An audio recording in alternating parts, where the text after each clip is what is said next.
विकासपुरी का इलाका है, जिसे एक पॉश इलाका भी कहा जाता है। अच्छी अच्छी से सोसाइटीज़ यहाँ पर आपको देखने को मिलेंगी, लेकिन उसकी दूसरी तस्वीर जो है वो आज मैं आपको दिखाऊंगी।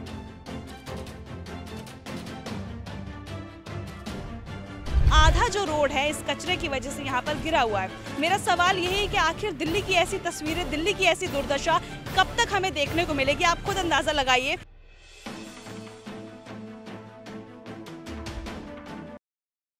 नमस्कार, मेरा नाम है आफरीन खान और आप लोगों का स्वागत है तेज तरार में।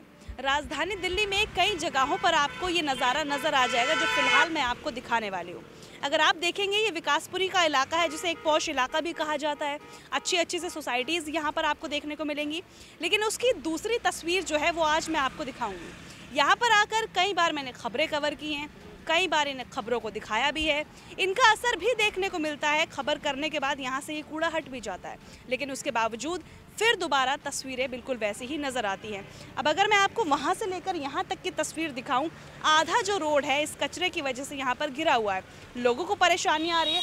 ट्रैफिक की अगर मैं बात करूं, अभी तो यहाँ पर गाड़ियाँ कम है क्योंकि दोपहर का समय है, लेकिन शाम और सुबह जो है यहाँ पर ट्रैफिक की समस्या भी देखने को मिलती है। इस लाइन से अगर आप अंदाज़ा लगा पाए, आधा रोड जो है इस कूड़े ने घेर लिया है और सिर्फ आधा रोड ही वाहनों के लिए बचा है। यहाँ पर देखिए, एक ही लाइन में गाड़ियों को चलकर यहाँ पर आना पड़ेगा। आप देखेंगे एक एक गाड़ी ही यहाँ से निकल सकती है, दो गाड़ियों के निकलने तक की जगह यहाँ पर नहीं बची है। और यहाँ पर मैं कहूँगी कि सिर्फ गलती यहाँ पर प्रशासन की भी नहीं है, क्योंकि अभी मैं आपको एक क्लिप दिखाती हूँ जो हमने थोड़ी देर पहले रिकॉर्ड की है। यहाँ पर कोई व्यक्ति आया स्कूटी से और वो कूड़ा डाल के यहाँ से चला गया। अब ये जिम्मेदारी लोगों की भी है, क्योंकि सिर्फ प्रशासन पर यहाँ पर सवाल उठाने से कोई फ़ायदा नहीं है। अगर लोग ही यहाँ पर जागरूक नहीं होना चाहते, वो अपने घर का कूड़ा यहाँ पर लाकर डाल रहे हैं, और उनको ये चीज़ समझनी चाहिए कि ये जो कूड़ा है इनडायरेक्टली उनको ही जो है नुकसान पहुंचाएगा, क्योंकि ये जो गंदगी यहाँ पर है इसकी वजह से तमाम बीमारियां फैलेंगी। अब ऐसा तो नहीं है बीमारी फैलेगी तो उन तक बीमारी पहुंचेगी नहीं। अब ये देखिए, आप गंदगी का आलम देखिए, इतनी ज़्यादा गंदगी यहाँ पर देखने को मिल रही है। हालांकि आगे कूड़ा घर है जहाँ पर सफाई का काम चल रहा है, लेकिन ये जो गंदगी है यहाँ पर सांस लेना भी दुश्वार है। और लोगों को ये चीज़ समझनी चाहिए कि वो अपने घर का कचरा यहाँ पर लाकर जो फेंक रहे हैं उसकी वजह से परेशानियाँ सबको ही होंगी। ट्रैफिक की समस्या पर अगर मैं यहाँ पर थोड़ा सा ध्यान आप लोगों का केंद्रित करूँ तो ट्रैफिक के लिए भी यहाँ पर आप देख रहे हैं, जब सुबह शाम यहाँ पर रश होता है, लोगों का ऑफिस जाना और आने का समय होता है, उस वक्त यहाँ पर जाम भी बहुत ज़्यादा देखने को मिलता है, क्योंकि सिर्फ एक लाइन ही यहाँ पर गाड़ियों की जो है चल पा रही है। यहाँ पर आप देख सकते हैं कि बहुत ज़्यादा स्पेस नहीं बचा। आधा रोड जो है कूड़े की वजह से घिरा हुआ नज़र आ रहा है, और गंदगी में सांस लेना भी दुश्वार है। तमाम बीमारियां होंगी यहाँ पर, इस बात का अंदाज़ा आप खुद लगा सकते हैं। आगे कूड़ा घर है, जैसे कि मैंने बताया, वहाँ पर काम चल रहा है, लेकिन जब भी मैं खुद यहाँ से आना जाना करती हूँ, रोज़ाना तस्वीरें ऐसी नज़र आती हैं।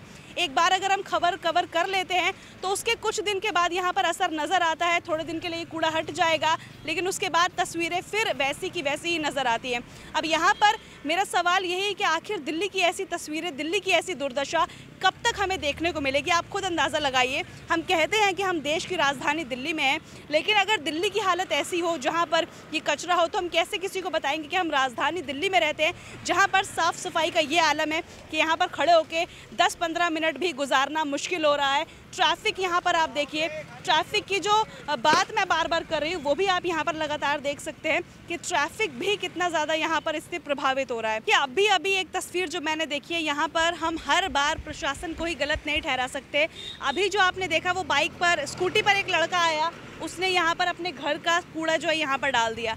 अब आप खुद भी देखिए, लोगों की भी तो ये जिम्मेदारी बनती है कि उन्हें भी ये चीज़ समझनी चाहिए कि सारी चीज़ें हम सरकार पर, प्रशासन पर नहीं थोप सकते। अगर आप ही यहाँ पर आकर इस तरह से कूड़ा फैलाकर जाएंगे तो जाहिर सी बात है, साफ़ करने वाले कम है लेकिन कूड़ा फैलाने वाले ज़्यादा है, तो ये जो तस्वीरें हैं इससे भी बुरी हो सकती है। तो लोगों को भी ये समझने की ज़रूरत है कि इस तरह से यहाँ पर कूड़ा ना फैलाएं, क्योंकि इससे जनता को ही परेशानी एंड मोमेंट पे देखने को मिलेगी। अच्छा, मुझे ये बताइए, जो कूड़ा भी यहाँ पे ऐसे नज़र आ रहा है, ऐसे पड़ा रहता है यहाँ पे? 1-2 हफ्ते में हट जाता है। 1-2 हफ्ते में हटता है? वैसे पड़ा रहता है पूरे दिन शाम ऐसे? हाँ जी। ये रोड इतना ही घेर लेते हैं रोज़ कूड़े वाले? हाँ जी, हाँ जी। अब इसे लेकर मैं चाहूँगी कि जो भी इससे जुड़े अधिकारी हैं वो इस पर ध्यान केंद्रित करें और ये जो साफ़ सफाई का काम है लगातार किया जाए, क्योंकि दिल्ली में तमाम चीज़ों को लेकर सियासत गरमाती हुई नज़र आती है, लेकिन ज़मीनी हकीकत पर काम करने वाली सरकार हमें चाहिए, ज़मीनी हकीकत पर काम करवाने वाले नेता हमें चाहिए, क्योंकि राजनीति तो ज़िंदगी भर चलती रहेगी, लेकिन जो साफ़ सफाई और विकास दिल्ली की जनता चाहती है वो विकास यहाँ पर होना ज़रूरी है। पूरी खबर को लेकर आपकी जो भी राय है आप लोग ज़रूर बताइएगा। इसके अलावा कोई और ऐसा इलाका है जहाँ पर गंदगी है या कोई और परेशानी है जिसे आप चाहते हैं कि हम आपकी आवाज़ बनकर वो चीज़ दिखाएं, वो समस्या आपकी हम उजागर करें, तो आप लोग कमेंट बॉक्स में ज़रूर बताइएगा। दिल्ली से कैमरा पर्सन नरेश कुमार के साथ मैं आफरीन खान। अगर आपको हमारी ये वीडियो पसंद आई हो तो इसे लाइक एंड शेयर करना बिल्कुल न भूलें। इसके साथ ही हमारे चैनल को जरूर सब्सक्राइब करें और हाँ, बेल आइकन भी जरूर दबाएं ताकि दिल्ली से जुड़ी तमाम खबरों की नोटिफिकेशन सबसे पहले आप तक पहुंचे।